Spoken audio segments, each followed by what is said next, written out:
Oke, hari ini kita mulai perkuliahan kita. Biasanya perkuliahan itu pertama sekali dilakukan dengan kontrak perkuliahan. Jadi di kontrak perkuliahan itu namanya pun kontrak. Ada perjanjian antara si mahasiswa dengan si dosennya supaya di kemudian hari tidak ada yang namanya pelanggaran, tapi sesuai dengan kontrak berarti dia sadar sendiri. Contohnya itu jam masuk itu hanya boleh terlambat 20 menit dari jam 8. Setelah itu langsung sadar sendiri, tidak bisa lagi masuk. Itu dilakukan supaya teman-temannya yang lain adalah tidak terganggu. Bisa? Oke, jadi kira-kira itu nanti kontrak perkuliahannya, baru kita lanjut ke kira-kira pertemuan pertama.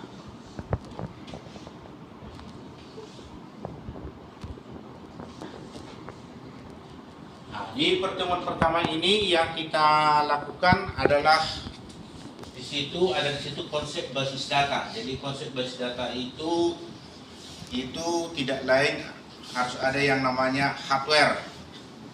Jadi hardware, baru ada sistem operasi, ada basis data, ada DBMS, ada pemakai, baru software lain. Sebagai contoh, kalau kita belajar yang namanya membuat yang namanya basis data, kita harus sudah memerlukan komputer. Sementara komputer itu perangkat keras, dan di komputer itu harus ada hard disk, karena disitulah disimpan yang namanya basis data tersebut. Nah, sedangkan yang berikutnya, sedangkan komputer itu bisa jalan itu jika ada sistem operasi. Nah, seperti yang kita pakai di sini adalah sistem operasi Windows. Nah, tapi ada juga nanti di komputer yang lain sistem operasi Linux, atau kalau kita memakai handphone yaitu pakai Android. Nah, itulah di sistem operasi. Baru basis datanya sendiri itu yang kita ciptakan. Di basis datanya itulah nanti yang akan kita pelajari. Sedangkan DBMS-nya itu software yang melanjutkannya, yaitu contohnya di situ adalah yang namanya itu MySQL. Jadi DBMS itu di situ ada yang pertama di situ yang namanya itu MySQL. Jadi contohnya Oracle, baru Microsoft Access. Nah, itu contoh-contoh DBMS. Sedangkan pemakainya di situ ada nanti yang disebut dengan user, pemakai user. Ada nanti situ administrator database-nya, ada yang admin. Baru software yang lainnya itu contohnya itulah contohnya exam. Exam itu adalah contoh yang lainnya yang mendukung konsep basis data. Jadi artinya situ kita membuat basis data dengan MySQL itu tidak terlepas dari software lain, yaitu exam. Kalau nanti di basis data yang lain, ya mungkin software yang lain. Baru di situ kalau kita lihat di situ ada di situ tengahnya itu tabel seolah-olah seperti hard disk. Jadi di situ itulah basis data. Jadi basis data itu adalah kumpulan file A, file B, file C yang saling terkait, disimpan dalam satu media penyimpanan. Itulah basis data. Baru basis data yang ada di hard disk itu bisa diakses oleh komputer si A, si B, si C, si D. Itulah di basis datanya. Jadi kalau kita lihat dari gambar yang di bawah, database itu adalah kumpulan dari tabel A, tabel B. Sedangkan tabel A itu terdiri dari atribut A, atribut B, dan lain-lain. Yang berikutnya yang perlu kita lihat di situ MySQL. Jadi software yang kita pelajari tadi, yang di software lainnya itu MySQL. Jadi database yang kita buat di sini adalah MySQL. Sedangkan MySQL itu sendiri kita lihat di situ itu adalah DBMS, Database Management System. Nah, jadi kalau kita lihat di situ ada di situ aplikasi, ada DBMS yang lain, ada di situ user. Jadi yang aplikasi itu baru DBMS yang lain itu user itu digabung itu menjadi DBMS. Jadi artinya di situ DBMS itu bisa berjalan, database management system itu bisa berjalan apabila ada aplikasi, apabila ada DBMS yang lain, atau apabila ada user atau pemakainya. Baru itu disimpan ke media penyimpanan. Itulah makanya dia anak panah ke bawah. Setelah itu di penyimpanan anak ke bawah ada di situ disebut dengan relasi database. Baru ada hierarki database. Baru ada di situ yang namanya flat file database dan object database. Jadi yang kita pelajari khusus untuk mata kuliah ini yang pertama itu relational database. Kalau hierarki database itu sudah di pemrograman yang lain, apalagi file object database seperti di Pascal. Kalau itu di Pascal itu kita membuat file, bisa di situ file sama dengan record, baru isinya nama titik 2 string, alamat titik 2 string, baru n, baru kita buat a titik 2 file of record. Itulah kalau seperti di yang namanya di Pascal. Baru yang setelah seperti ini nanti akan kita pelajari lagi. Yang berikutnya adalah kira-kira cara kerja MySQL itu. Jadi cara kerja MySQL itu kalau kita lihat di situ, kita aktifkan dulu yang namanya exam atau aplikasi yang namanya aplikasi pendukungnya. Oke. Baru setelah itu kita lihat di situ ada di situ yang namanya service yang Apache dengan MySQL itu harus kita centang atau kita aktifkan dengan cara mengklik dari start menjadi stop. Baru kalau kita lihat cara kerjanya di samping itu cara kerjanya itu ada di situ dua anak panah masuk dari komputer keluar dari komputer. Jadi kalau dari komputer kita itu masuk ke situ ke yang namanya di samping sana atau DBMS itu yaitu SQL. Nah, baru dikirim lagi hasil dari SQL yang kita buat itu. Jadi yang melakukan hasil itu, contohnya kalau kita buat misalkan select bintang from mahasiswa, kita titik koma, kita tekan enter, itu kita kirim perintah itu ke SQL. Baru SQL nanti mengirim hasilnya lagi ke komputer kita. Nah, jadi perintah yang kita ketikkan dari komputer itu dikirim ke SQL-nya, baru hasil dari SQL itu dikirim lagi ke kita. Itulah cara kerjanya secara global. Begitu juga kalau contohnya kita menghapus file atau menghapus database, kita buat drop database mahasiswa, tekan enter, maka query itu dikirim ke SQL, baru SQL lagi mengirim hasilnya ke komputer kita. Maka yang muncul hasilnya ke komputer kita itu adalah query OK. Nah, oke, yang berikutnya kira-kira yang kita lakukan nanti di kemudian hari kira-kira ginilah query standar SQL. Jadi di SQL itu ada nanti query standar MySQL, bukan query SQL. Nah, mohon dibedakan query SQL dengan query standar MySQL.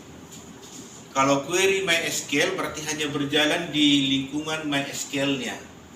Query SQL jalan di lingkungan struktur query-nya. Contohnya, query SQL di MySQL itu contohnya drop database, baru nama database-nya. Itu berlaku di software MySQL apapun. Contohnya berlaku di Microsoft Access, berlaku di Oracle, berlaku di Mongolia. Itu dah. Tapi kalau contohnya seperti kita buat misalkan select row buka kurung 5,7 titik koma, itu belum tentu berlaku di Oracle karena itu query standar daripada MySQL. Nah, jadi contoh query di situ adalah seperti yang di situ select user baru koma 2 tambah 2 kali 5 dikurang 1 baru floor 5,1 baru chain 2,8. Jadi yang mengeksekusi itu adalah MySQL-nya, bukan SQL. Baru yang kira-kira berikutnya nanti yang kita lakukan lagi adalah di khusus yang namanya di query SQL, yaitu DDL. DDL itu singkatan dari data definisi language, berarti mendefinisikan tentang data.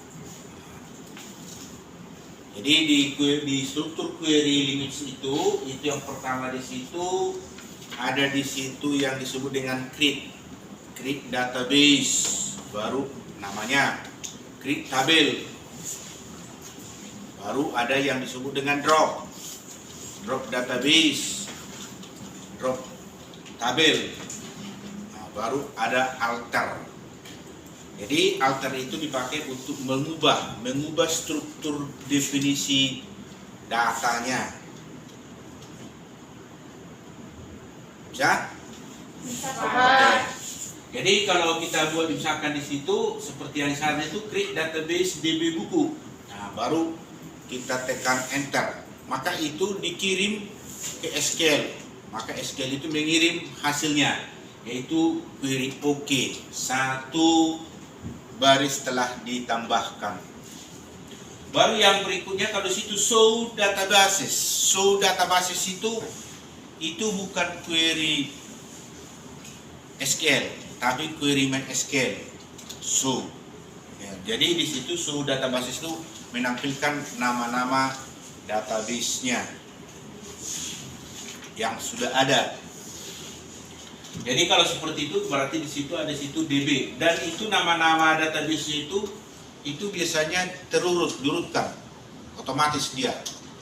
Jadi kalau kita buat nama database-nya diawali dari huruf A, itu di atas, dari huruf X bawah. Oke. Kita lanjut yang berikutnya di situ. Kalau kita lihat yang di sini create database itu create table. Jadi yang di situ ada create tabel siswa. Jadi create tabel siswa itu baru di situ ada miss chart 6. Baru di bawahnya nama varchar ada 25. Jadi di situ ada di situ yang disebut dengan tipe data. Jadi selain kita mempelajari MySQL itu bagaimana query-nya, harus tahu kita tipe datanya. Oke, karena sesuatu yang kita masukkan itu bisa dikenal komputer kalau kita sudah buat tipe datanya. Kita definisikan tipe datanya. Bisa? Oke, kita lihat kira-kira bagaimanakah tipe datanya di sini. Nah, jadi di sini ada yang di sini tipe data pada MySQL. Nah, itu yang pertama numerik. Tipe data numerik itu terdiri dari 5, yaitu tiny integer atau tiny int, baru small integer, baru medium integer dengan big int. Jadi di situ sementara yang namanya tipe data waktu tanggal, waktu penanggalan dan waktu, di situ ada 5 juga, yaitu time date, baru date, timestamp dengan time, baru year. Sedangkan untuk tipe data string di situ lebih banyak.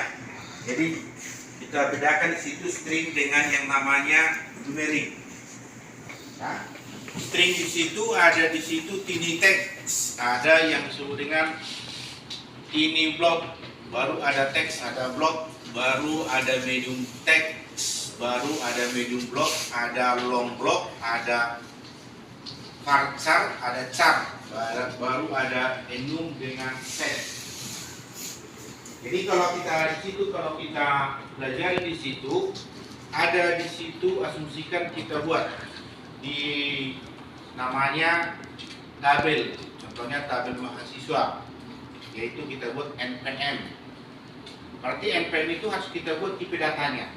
Berarti kalau dari segi angka, itu cenderung numerik. Tapi kalau dari segi komposisi itu tidak bisa numerik. Harus kita buat yang namanya harga untuk tipe data yang namanya NIM atau NPM. Nah, kenapa pacar? Kenapa tidak tadi? Sementara NIM itu tadi dari numerik isinya. Alasannya yang pertama, karena tipe data NIM itu tidak pernah dijumlahkan. Alasan yang kedua, karena dari tipe data NIM itu bisa diambil beberapa informasi. Informasi tahun masuk, jurusannya, baru nomor urutnya, baru status mahasiswanya, apakah reguler atau transfer. Nah, baru itu yang di situ enum, ada enum dengan set. Kalau ditanyakan kira-kira apa perbedaan enum dengan set? Nah, enum itu dipakai untuk tipe data yang sudah pasti. Tapi yang panjangnya itu tidak panjang. Contoh, jenis kelamin dibuat LK 2 huruf, PR perempuan 2 huruf, itu cenderung kita buat ke enum. Tapi kalau apa yang kita buat ke set, itu contohnya jurusan manajemen informatika, teknik informatika, sistem komputer, itu cenderung kita buat ke set di tipe data yang kita lakukan. Ya? Oke, kita lanjut. Kira-kira nanti berikutnya itu lagi adalah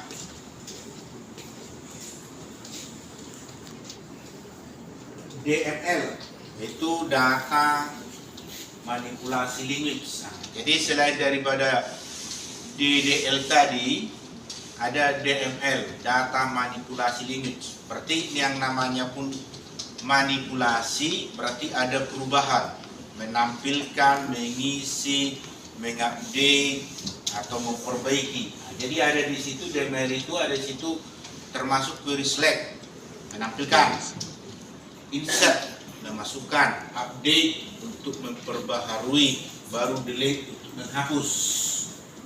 Nah, jadi kalau seperti di situ ada di situ insert into siswa values. Berarti ada di situ yang NPM-nya, baru yang ada listnya, ada namanya. Baru yang di bawahnya di situ ada select bintang from siswa, where nama like, baru buka kurung, tanda persen, M tutup persen. Itu artinya lah. Dan and like nis, berarti yang ada dua-dua. Berarti itu artinya menampilkan semua data siswa yang mana di namanya itu berisikan huruf M dan nisnya itu ada angka 22. Itu adalah suatu query yang sudah memakai klausa. Jadi klausa itu bisa kita pakai untuk yang namanya menseleksi supaya lebih tersaring. Oke. Contoh misalkan di sini. Siapa di sini di antara Anda yang lahir tanggal 1? Bulannya bebas, tahunnya bebas. Nah, pasti nanti banyak itu. Tapi kalau dibuat lagi tersaring, siapa yang lahir di sini tanggal 1 dan bulannya bulan 7 dan tahunnya 2020, makin sedikit yang terseleksi karena sudah ada kata dan. Hah? Tapi di kata N itu pun bisa diganti OR. Oke? Berarti kalau OR itu nanti satu benar, tampilkan, atau dua-duanya benar, tampilkan. Di kondisi depan yang benar, tampilkan. Kondisi belakang yang benar, tampilkan. Dua-duanya benar, tampilkan. Berarti lebih banyak. Oke, contoh misalkan. Siapa di antara Anda ini yang jenis kelaminnya laki-laki atau yang golongan darahnya O? Berarti laki-laki dan golongan darah O ditampilkan, yang hanya laki-laki ditampilkan, atau yang hanya golongan darah O. Jadi ada 3 kemungkinan. Lebih bagus.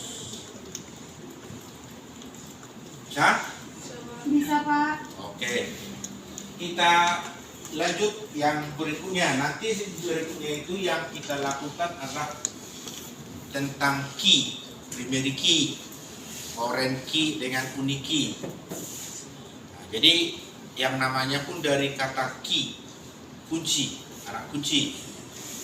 Nah, berarti di situ nanti ada yang disebut dengan primary key, ada foreign key, ada unique key.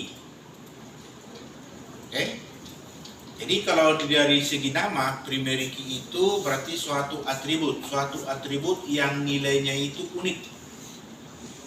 Unik itu artinya tidak ada yang sama antara A dengan B. Oke, contohnya di antara Anda. Di antara Anda itu tidak akan ada yang nilai NPM-nya sama. Itulah unik. Kalau marganya masih mungkin sama, namanya mungkin. Jadi itulah primary key. Jadi primary key itu suatu atribut dari entitas yang nilainya unik atau tidak boleh sama antara rekod yang satu dengan rekod yang lain. Sedangkan di situ ada foreign key. Foreign key itu berarti kunci tamu. Kunci tamu itu berarti adalah primary key yang diberikan ke entitas lain. Contoh seperti yang di sana itu ada di situ yang primary key, ada foreign key. Jadi primary key itu yang paling atas, foreign key itu biasanya di bawah. Oke?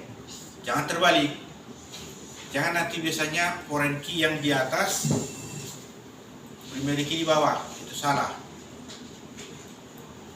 Sedangkan ada di situ unique key. Unique key itu apa? Berarti adalah untuk membuat 2 atribut atau lebih menjadi primary key. Contoh, selain daripada NPM tadi primary key, bisa lagi yang lain primary key, yaitu email. Email Anda semua tidak akan ada yang sama. Berarti primary key. Nah, yang berikutnya bisa kita buat nomor urut. Nomor urut Anda di absensi tidak akan ada yang sama. Nah, bisa primary key. Berarti untuk membuat nomor urut NPM dengan email menjadi primary key adalah harus dengan unique key. Bisa? Oke. Yang berikutnya akan kita lakukan misalkan itu di berikutnya itu nanti adalah di relasi tabel antara tabel 1 dengan tabel kedua. Di sini ada di situ yang disebut dengan relasi one to one. Ada relasi one to many, ada relasi many to many. Nah, jadi kalau relasi itu berarti itu adalah hubungan antara tabel A dengan tabel B. Sebagai contoh, hubungan misalkan tabel mahasiswa dengan tabel mata kuliah. Berarti satu mahasiswa bisa mengambil banyak mata kuliah, atau sebaliknya banyak mata kuliah boleh hanya diambil satu mahasiswa. Tapi cenderung untuk tabel mahasiswa dengan mata kuliah itu relasi banyak. Banyak mahasiswa mengambil banyak mata kuliah, banyak mata kuliah, banyak mahasiswa. Karena itulah relasi banyak ke banyak. Sedangkan contohnya relasi one to many adalah contohnya itu satu dosen memiliki perwalian banyak mahasiswa, atau banyak mahasiswa hanya boleh satu perwaliannya. Jadi artinya itu di antara Anda itu ada yang misalkan dosen walinya adalah Pak Maranatha, bukan satu, mungkin banyak. Tapi kalau sudah Pak Maranatha dosen walinya, maka dosen walinya yang lain tidak bisa lagi, harus satu juga. Itulah yang di relasi one to many. Sedangkan relasi one to one itu cenderung itu antara pimpinan dengan kantor yang dipimpin. Contoh, satu kantor camat atau satu kecamatan hanya dipimpin oleh satu camat. Satu camat hanya boleh memimpin satu kecamatan. Jadi biasanya itu di pemerintahan. Satu provinsi hanya boleh dipimpin satu gubernur. Satu gubernur hanya boleh memimpin satu provinsi. Itu juga negara. Satu negara hanya boleh dipimpin satu presiden. Satu presiden hanya boleh memimpin satu negara. Kan? Nah, itulah entitasnya. Maka dari negara itu apa yang dicatat? Dari camat itu apa yang dicatat? Dari dosen itu apa yang dicatat? Itulah nanti yang disebut dengan atribut. Jadi atribut itu adalah nilai yang berhubungan atau yang ditempelkan ke entitas. Nah? Oke. Jadi sementara di situ ada simbol entitas. Yang pertama di situ ada simbol entitas kuat. Itulah yang hanya kotak persegi. Ada kotak persegi, di dalamnya kotak persegi. Itu disebut dengan entitas lemah. Ada lagi nanti simbol lagi yaitu 4 persegi, di dalamnya relasi. Disebut dengan entitas asosiatif. Baru ada kotak yang bulat lonjong, itu atribut. Baru di dalam bulat lonjong ada bulat lonjong disebut atribut bernilai. Baru ada bulat lonjong yang putus-putus, itu nanti disebut atribut turunan. Jadi di situ harus kita lihat, di situ ada yang seperti yang berikutnya relasi. Tadi di relasi tadi ada A dengan B. Ini sekarang sudah kita relasikan 2 tabel. Relasi 2 tabel. Jadi asumsikan di situ ada tabel guru dengan tabel siswa direlasikan. Berarti di situ apa yang merelasikannya? Bisa mengajar, diajari. Berarti banyak siswa diajari oleh banyak guru diajari oleh banyak siswa. Berarti itu relasi many to many dengan memakai 2 entitas. Sedangkan atributnya yang dipakai itu nama dengan nis, nama gurunya, nama siswanya, baru nis siswa, baru nomor induk gurunya. Yang berikutnya lagi nanti itu kita pakai adalah relasi 3 tabel. Kira-kira kayak gini. Ini nanti akan kita lanjut di pelajaran berikutnya. Jadi ada 3 tabel nanti situ, tabel mahasiswa, kita gabungkan dengan tabel dosen, kita gabungkan dengan tabel mata kuliah. Jadi yang merelasikannya itu nanti dari tabel mahasiswa ke tabel dosen, yang menghubungkan itu adalah NIM. Baru dari tabel dosen ke tabel mata kuliah yang menghubungkan itu adalah NIDN. Jadi ada 3 tabel. Jadi ini nanti akan kita lanjuti, kita detailkan lagi di pertemuan berikutnya. Yang mungkin kita lakukan lagi nanti di situ relasi tabel. Itu sudah ada di situ petugas, tabel buku, dosen dengan mahasiswa. Jadi di situ kalau kita lihat di tabel petugas ada di situ KD petugas bintang 1. Yang tanda bintang 1 itu biasanya adalah primary key.